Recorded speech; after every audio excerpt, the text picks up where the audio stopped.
Napakahirap pong i-dismiss ang mga sinasabi ni Sandra Cam dahil yan po'y umupo ng halos 6 na taon na direktor sa PCSO. Alam po niya ang patakaran ko. Ako 2 buwan lang, huwag niyo akong paniwalaan dahil kaunti lang ang aking karanasan. Pero siya po 6 na taong nanungkulan at siya na nagsasabi, bihira po nangyayari na sa isang buwan, napakadaming mga nananalo. Maniningil po kami at malapit na ang panahon na kami po'y makakasingil na. Habang sige, maglamyerda kayo na maglamyerda dyan dahil darating na po ang panahon na kinakailangan sagutin nyo. Bakit ganyan ang ginawa mo? Bagamat binigyan ka namin ng tiwala at mandato, bakit tinalikuran mo ang sambayanang Pilipino? Yung mga kalaban, yung mga dilawan at mga pinklawan na sinusuka kayo sa mulat-mula na ngayon po pinagkatiwalaan ninyo para maging kabahagi ng inyong gabinete. Ako ngayon nagulat dahil ako ay nagsalita noong unang araw tapos ako ay tumulak papuntang Russia. No? Akala ko tapos na. Pero gabi-gabi, araw-araw, nasustain pala yung rally na yan. Naku, kung ako ang administrasyon ni PBBM, kung ako ay nandiyan sa administrasyon na yan, kakabahan na ako. Dahil ang huling beses na nasustain ang ganitong mga pagtitipon, napatalsik ang nakaupong diktador. Abay, mantakin mo, mas matagal pa ito. Dahil ang EDSA naman, ilang araw lamang, ito mahigit 1 linggo na, patuloy pa rin.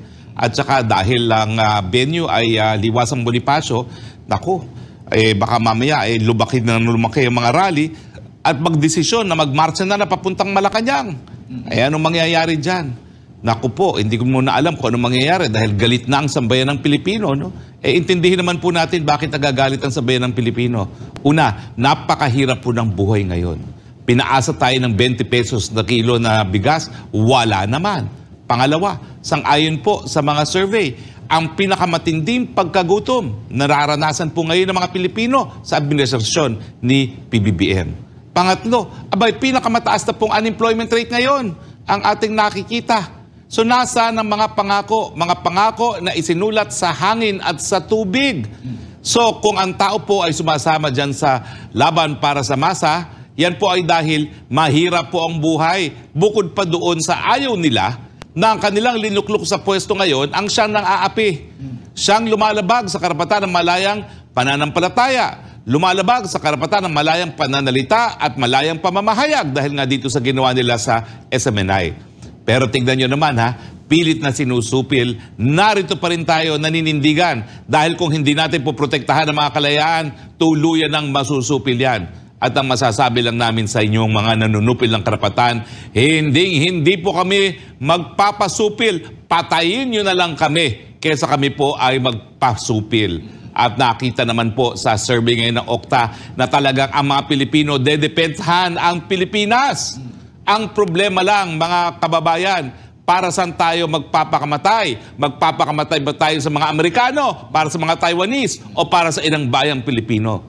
Pero yung mga 1 linggo na po na doon natutulog, doon na talagang nabubuhay, doon sa Liwasang Bonifacio, talaga naman po hanggang kamatayan na ipaglalaban ng demokrasya. Yan po ang dahilan kung bakit ang Pilipinas ang unang-unang naging republika sa buong Asya.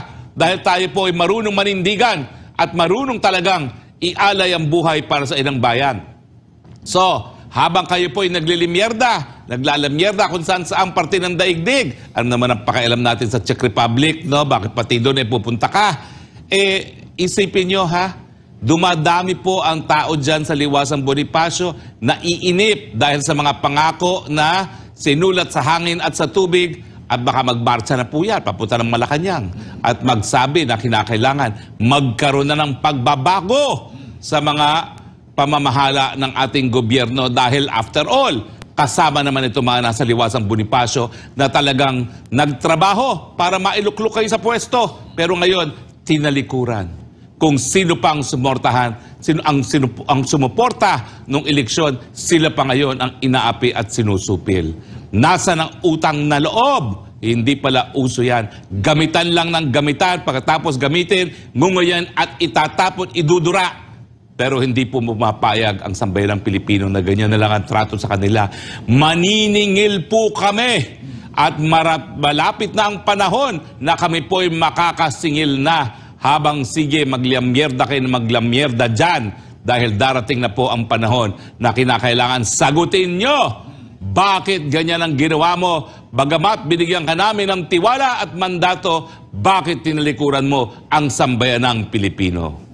Big deal sa ating mga Pilipino, attorney, yun, usapin ng utang na loob. Di ba? Basic niyan, tinuturo ng ating mga magulang. Oo nga, pero ay tingin ko talagang miski tinuturo yan, may mga iba siguro ang pagkakaintindi sa utang na loob. Ang utang na loob sa kanila, dahil ako ay hinalal nyo, utang na loob nyo sa akin yan. Baliktad, the other way around. Ako hinalal nyo, oo nga Ako po. Pero attorney, mas makapangyarihan ang boses ng taong bayan kaysa sa mga taong nasa kapangyarihan. Tama po yan. At napatunayan na natin yan sa EDSA.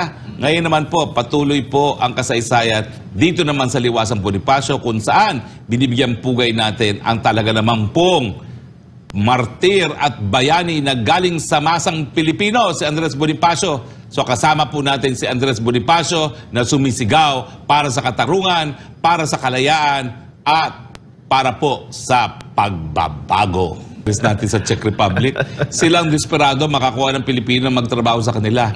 Nung huli ako nagpunta na Austria, nakatabi ng Czech Republic, may mga nakatabi ako sa eroplano, mga mekaniko na magtatrabaho sa airport ng Czech Republic kasi talagang kapos na kapos sila sa mga manggagawa. Pero beyond that, wala naman tayong interest dyan. Yan ba talaga ay kailangan pang puntahan? Yung Germany, well at least, yan po ay isang major trading partner, no? Pero ilang beses na po siya nagpunta ng Europe. Bakit naman kinakailangan isa-isa pa yung mga bansang yan? Ngayon po, meron silang federal government dyan, ang tawag European Union. Pag kinausap mong isang European Union, kinausap mo na silang lahat. Kaya nga hindi ko maintindihan bakit kailangan pa maglamyerda ng lamyerda. Ano bang meron doon? Kinakailangan bang pumunta dyan sa mga Germany at Czech Republic dahil may mga transaksyones na dapat gawin? Nagtatanong lang po. Dahil kung bawal magtanong, wala na po kaming prangkisa na inyong bariribok. Bawal magtanong. Gabi naman yan. At wala na namang mangyayari. Miski magtanong at parusahan, wala nang prangkisang ma-revoke. Lario. Milyonaryo. Makakalungkot yung pangyayari sa PCSO dahil siguro hindi alam ng marami. Ako po'y nanungkulan din dyan sa PCSO. No? Kaya lang, 2 buwan lamang dahil ako po ay pinili ko na maging full-time professor sa UP at hindi po pwedeng 2 empleyo ka sa gobyerno. No? So pinili ko ang pagiging professor sa UP at iniwan ko ng maaga ang board ng PCSO.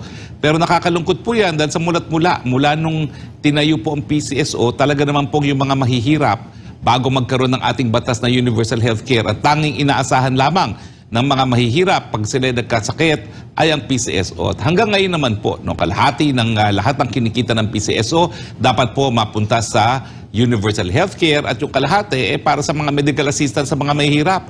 Pero kung lalapain nila ang pera ng PCSO at magkakaroon ng mga bogus winners na pinaghahatian lang naman nila, sang-ayon nga doon sa mensahe ng isang asawa ng isang mataas na opisyalis na lahat tayo dapat maging milyonaryo. Ano na ang mangyayari sa ating mga mahihirap?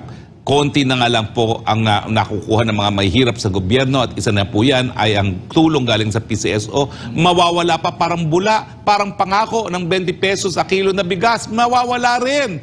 Bakit naman po pati yung para sa mga mahihirap, nakalaan na sa pinakamahihirap sa lipunan, pati po yon linalapa.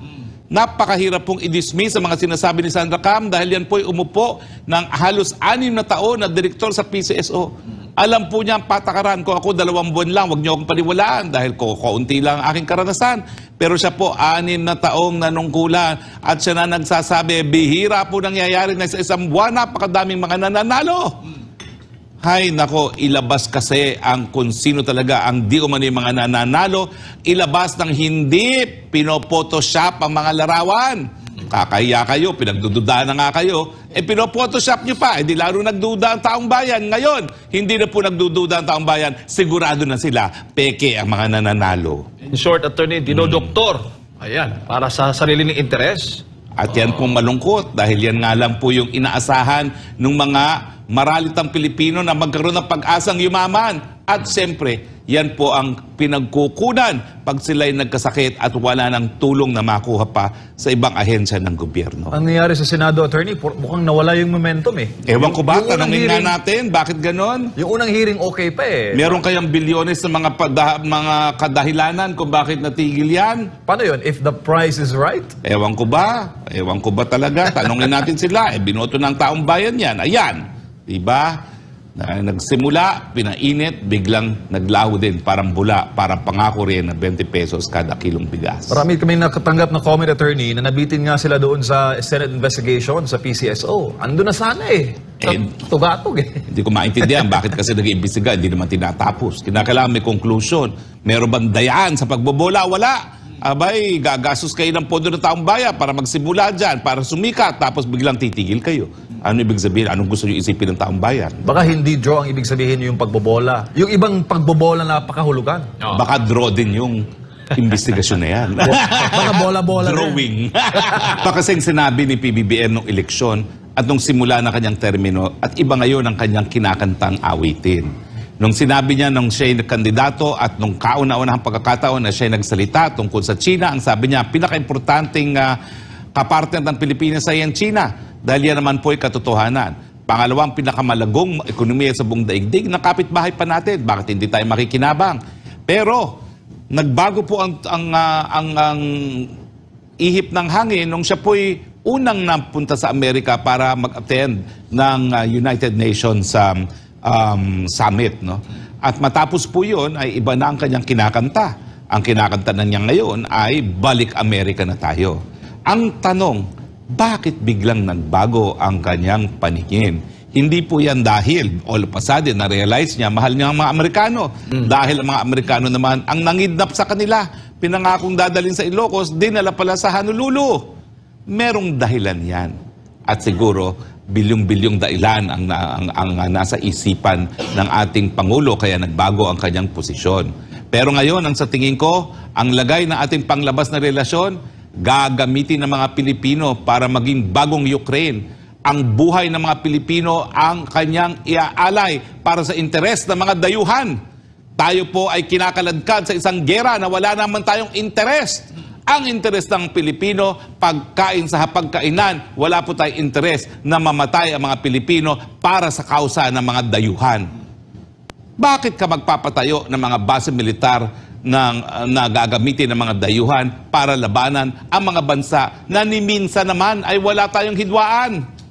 Nung pangalawang pandaigdigang digmaan, sa katunayan, ang China at Pilipinas parehong inapi ang mga kababaihan, ginahasa ng mga sundalong Hapon. And yet, bakit ngayon tuturingin yung kalaban ang China? Hindi ba ho ang China ngayon ang number one na trading partner natin? Ang pinakamarami tayong ini-export ay patungong China at ang pinakamarami tayong ini-import ay galing sa China. Bakit ka makikipaglaban ngayon? Samantalang literally po, ang buhay na ang ating ekonomiya ay nakasalalay sa China.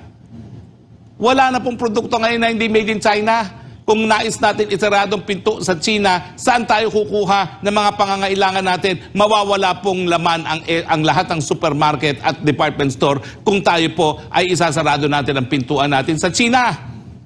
At tuloy po ang resulta, halos wala po tayong nakukuhang kapital ngayon sa China.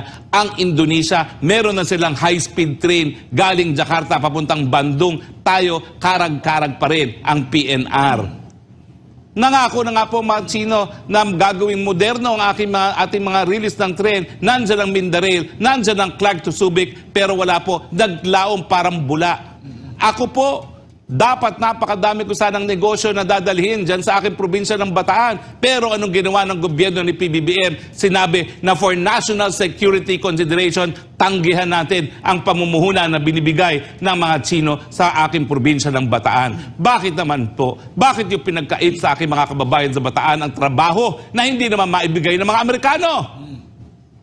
Sagutin niyo po yan. Dahil ang trabaho po, ibig sabihin po niyan, hanap buhay, pagkain sa hapagkainan ng bawat Pilipino. Pero pinagkait niyo po yan sa aking mga kababayan na dapat libo-libo na sana ngayon ay nagtatrabaho na sa mga factory na dapat naitayo na dyan sa aking probinsya ng Bataan.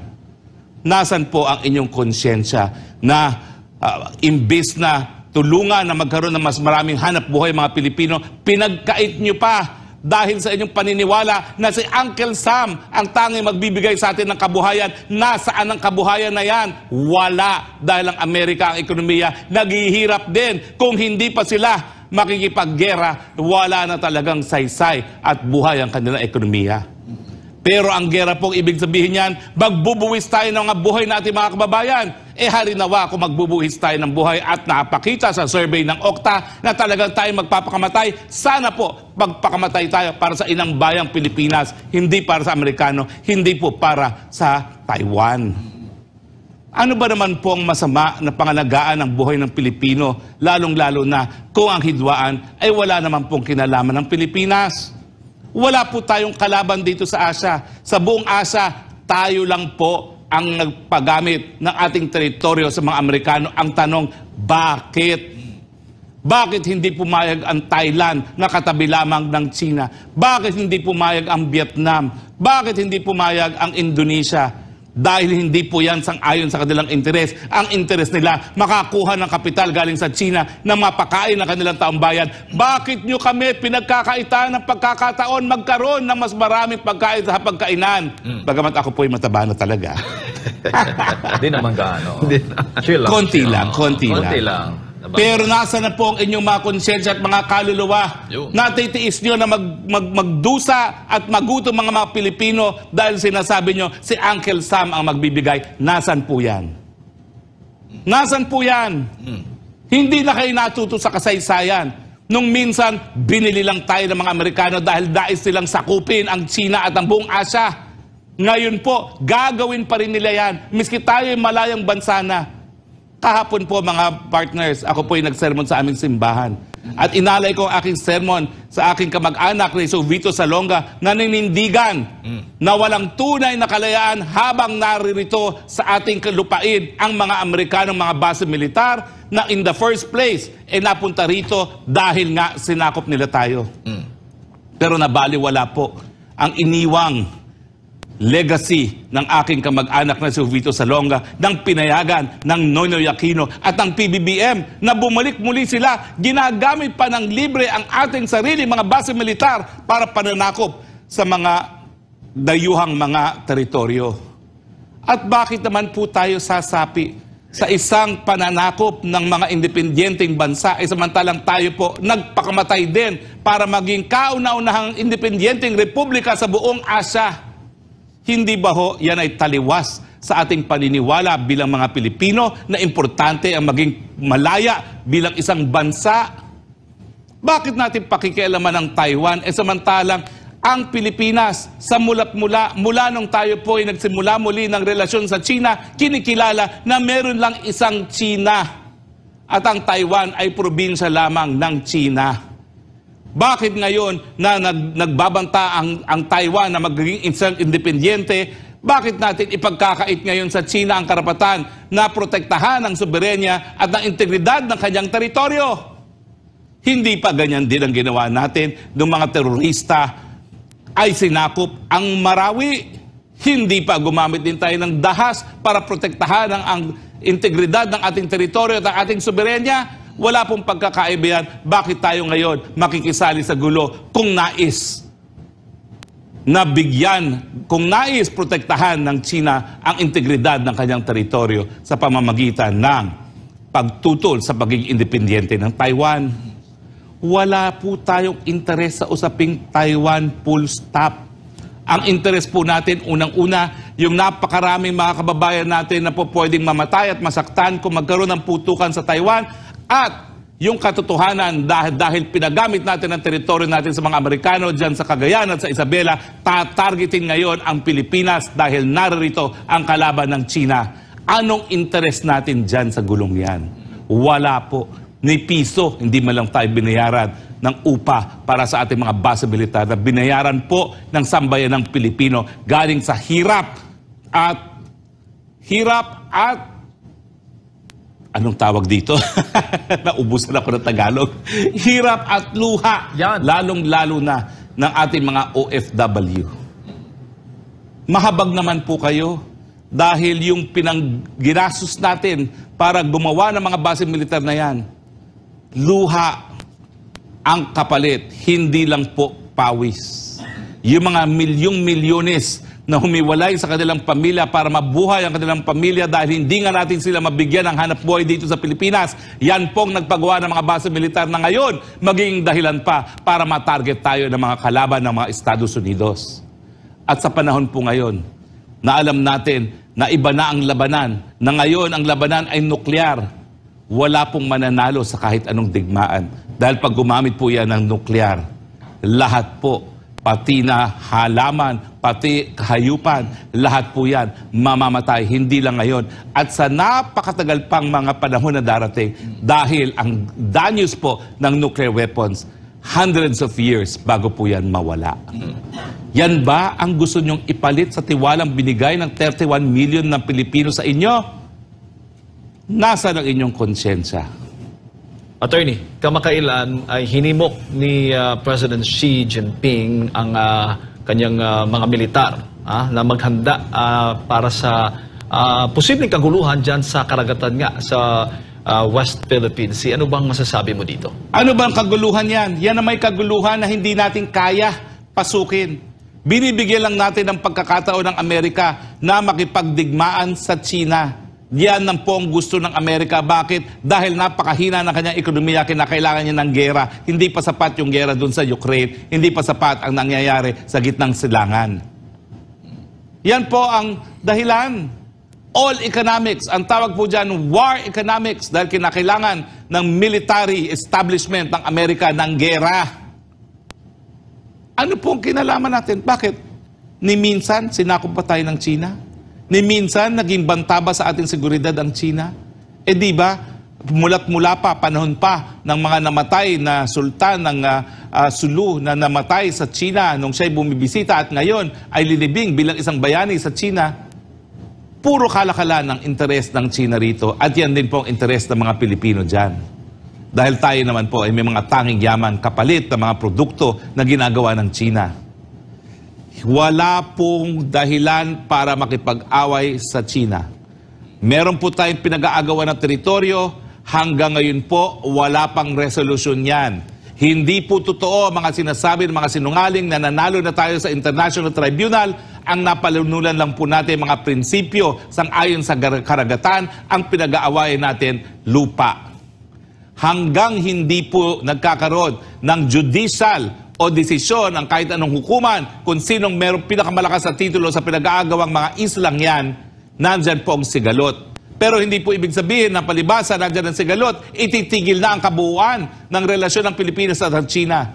Dahil napakita naman ni dating Presidente Duterte na po pwedeng isang tabi ang hindi po pwedeng mapagkasunduan ngayon at isulong ang mga bagay na importante sa Pilipinas, lalong-lalo na ang kalakalan at pamumuhunan.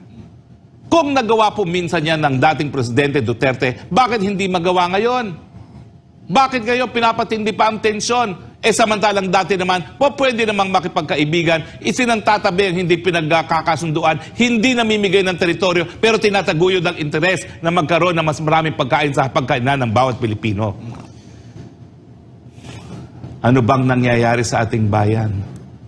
Bakit ba ho ganito ang ginagawa ng taong pinagkatiwalaan natin? Yung tao na sumampapako sa kaparehong entablado ng eleksyon.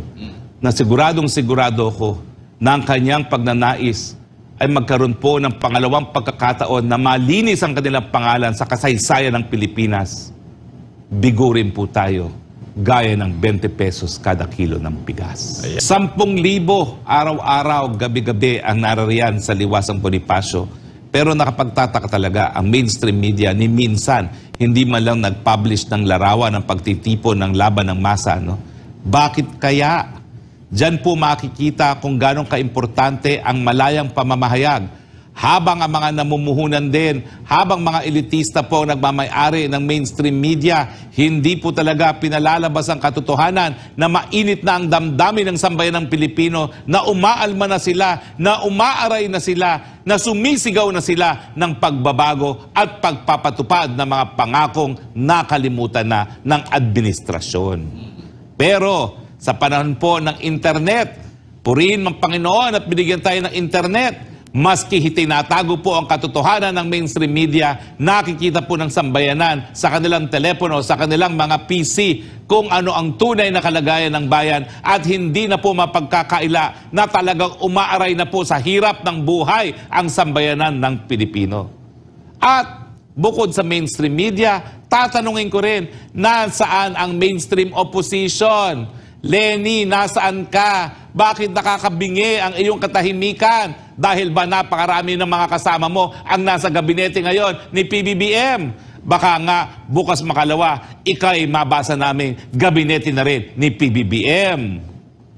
Napakagaling din naman talaga ng kung sino man ang tunay na gumaganap ng papel ng presidente, napakagaling na patayin ang oposisyon dahil kinuha nila para maging parte ng administrasyon. At iniwan ang tunay na mga lumalaban at nakipagkasapalaran para manalo ang PBBM sa kangkungan. Tanong ko muli, mainstream media, nasaan kayo? Mainstream opposition, nasaan kayo? Hinahanap kayo ng taong bayan. Bakit sa panahon na binabagbo yung saligang batas, tahimik kayo? Ano na ang nangyari? Di ba sabi nyo, Dare, magnarakaw ang PBBM, sinungaling ang PBBM. Bakit ang mga kasama nyo, ayun, nandun lahat sa gabinete ni PBBM? Hindi po makakalimutan ng sambayan ng Pilipino yan na sa susunod na kayo kakandidato at pupula at sasabihin kayong oposisyon. Alam namin ang katotohanan, kayo'y mga oportunista lamang.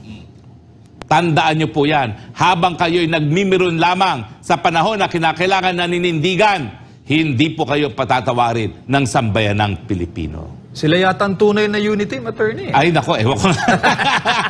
Tama ba yun? Tama ba yun? Well, tignan mong gabinete. Unity talaga sila.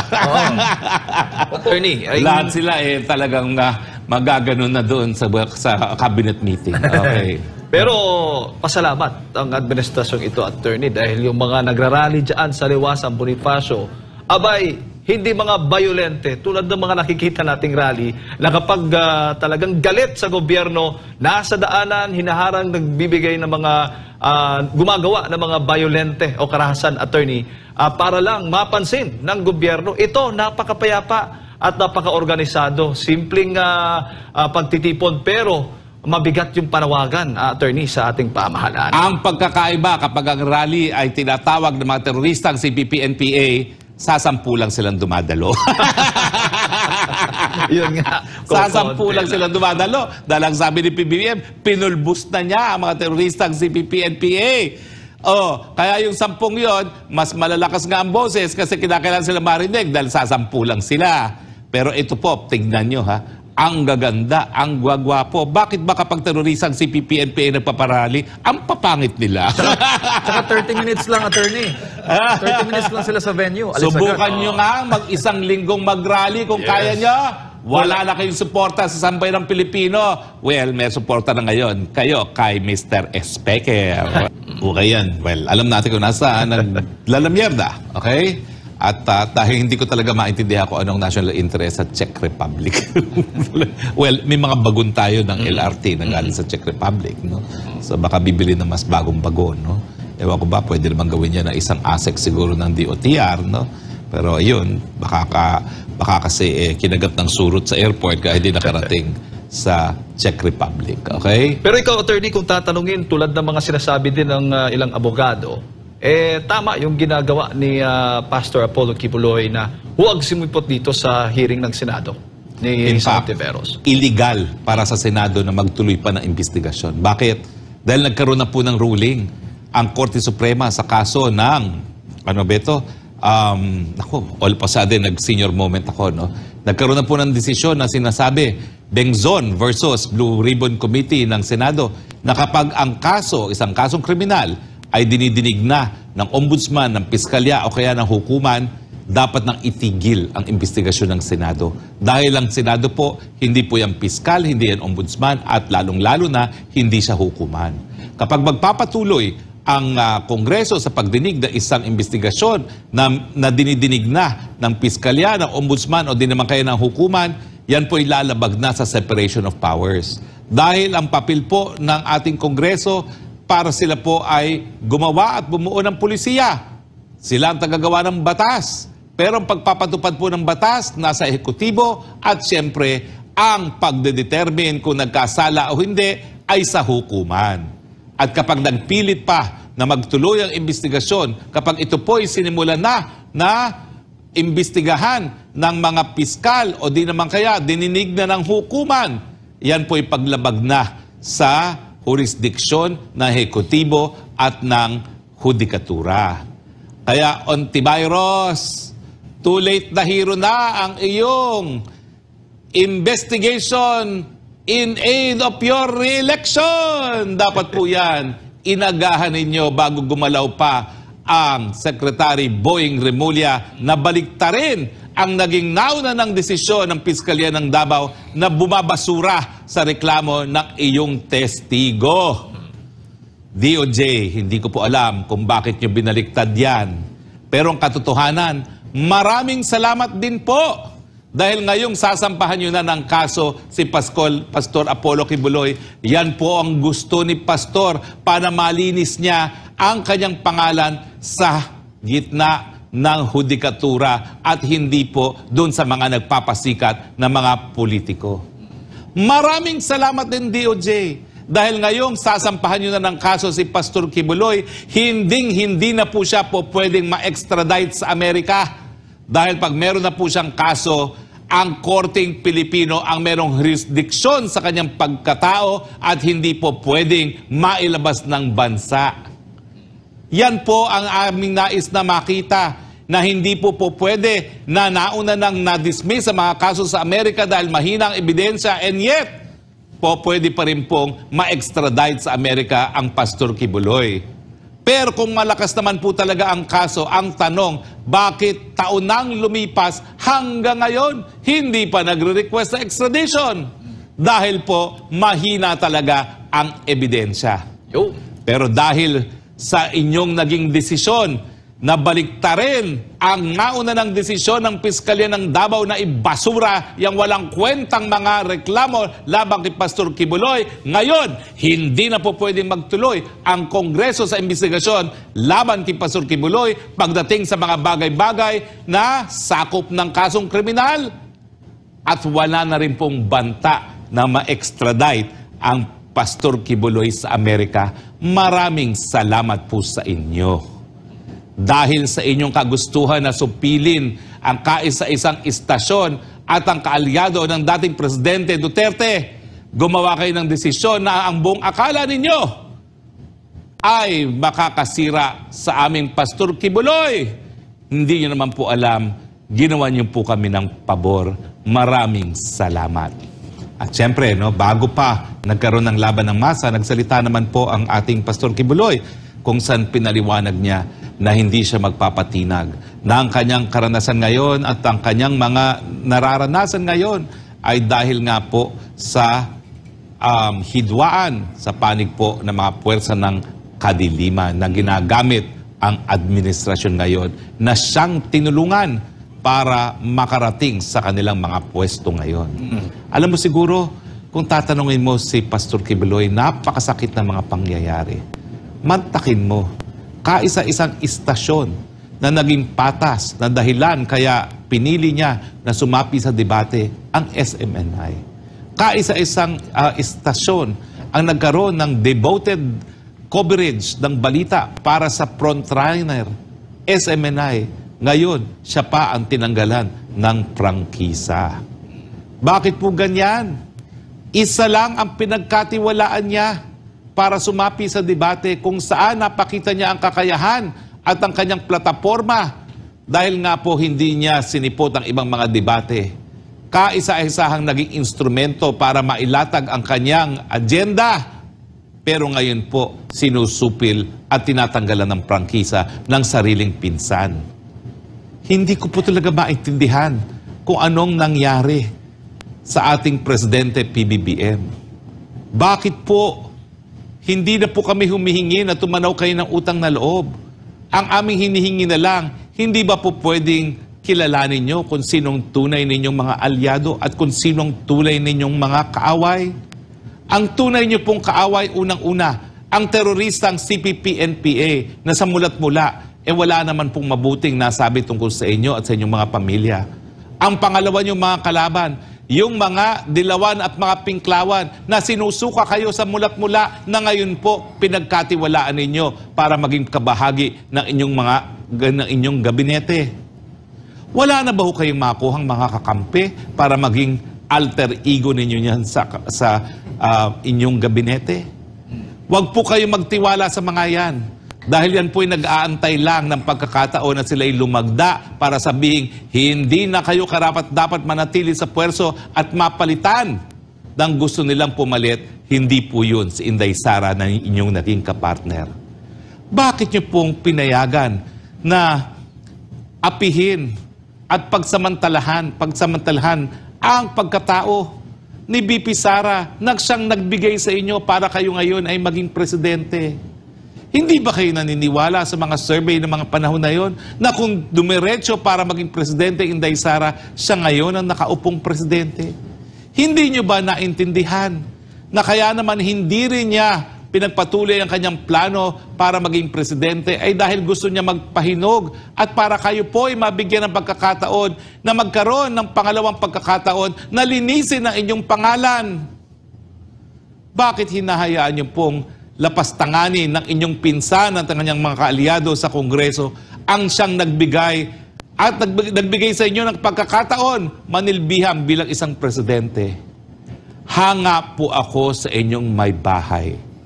Alam ko po na inyong may bahay ang siya talagang nag-organiza ng napakagaling na kampanya at nagpapasalamat ako na pinasama niyo ako sa kampanyang iyan. Pero kung ang hidwaan po sa panig ninyo at ni BP Sara ay dahil sa inyong may bahay, sana po gumawa na kayo ng hakbang na itigil yan. Dahil hindi po yan mabuti sa ating bayan. Pakipaintindi po sa inyong may bahay na meron pong kausa na mas mataas kaysa sa mga personal na interes at personal na mga petty na galit niya na nararamdaman kay BP Sara. Sana po mapaliwanag ninyo na kayo po ngayon ay presidente ng buong sambayan ng Pilipinas na mas nakakabuti na bigyan ng katuparan ng pangako ng pagkakaisa kaysa tayo po ngayon ay magwatak-watak. Hindi pa po namamatay ang pag-asa sa loob ko na magkakaroon pa rin ng katuparan ang pangakong pagkakaisa. Wala na po kayong ibang pinangako kung hindi ang pagkakaisa at hindi po ako tumutol dyan. Dahil pag meron tayong pagkakaisa, lahat ng pagsusubok, kaya nating harapin. Pero ngayon lang po nangyari na ang unit team nawarak, sinimulan po ng inyong pinsan, nawarakin ang unit team. Bakit niyo po hinayaan? Natatakot ba ho kayo sa pinsan niyong yan? Sana po, isang tabi na yan, takot na yan, at bigyan po natin ng kahalagahan yung kapakanan ng sambayan ng Pilipino na makikinabang sa pagpapatuloy ng pagkakaisa. Hindi po si BP Sara ang kalaban. Ang kalaban, teroristang CPP-NPA, dilawan, pinklawan na makasarili lang ang kanilang sinusulong. Hindi po natin kalaban ang mga Duterte. Hindi kayo inendurso ng dating Presidenteng Duterte. Hindi rin naman kayo linabanan ng panahon ng eleksyon. Sinitmura ni Presidente Duterte na ang kanyang paboritong anak ay tumakbo bilang vice-presidente ninyo, miski alam niya na kung tumakbo ang kanyang anak bilang presidente, siya siguro nanalo. Tinanggap niya yan. Labag man sa kanyang damdamin dahil alam niya na may sariling pagkatao na at pag-iisip ang kanyang anak. Hindi pa po sapat yun. Sa tingin ko po, yung pinayagan na niya na tumakbo ang vice-presidente maski hindi niya kayo inendurso bilang presidente, sapat na mensahe na yan na kung kayo nagtitiwala sa tatak Duterte, respetuhin nyo ang naging desisyon ng aking anak na itaguyod si Bongbong Marcos bilang isang presidente. Isa po ako doon sa nagtiwala kay Inday Sara Duterte. Kaya nga po umakyat ako sa inyong entablado. Hindi po kalaban ang mga Duterte. Meron po kayong tunay na kalaban. Siguro po, isipin ninyo, baka kalaban din yung mga napakalapit sa inyo na nagnanais na tayo po'y makapagwatak-watak. Dahil pag tayo po'y naging watak-watak, mawawala po ang lakas, bunga ng ating pagkakaisa sa unity.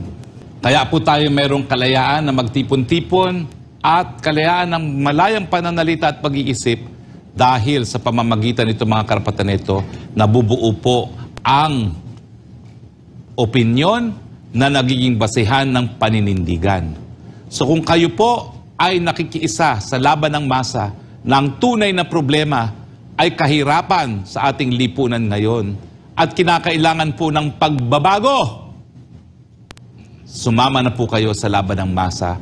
Hanggang bukas po yan kung saan makakasama natin ang dating Presidente Rodrigo Roa Duterte at ang kanyang anak na si Mayor Baste Duterte.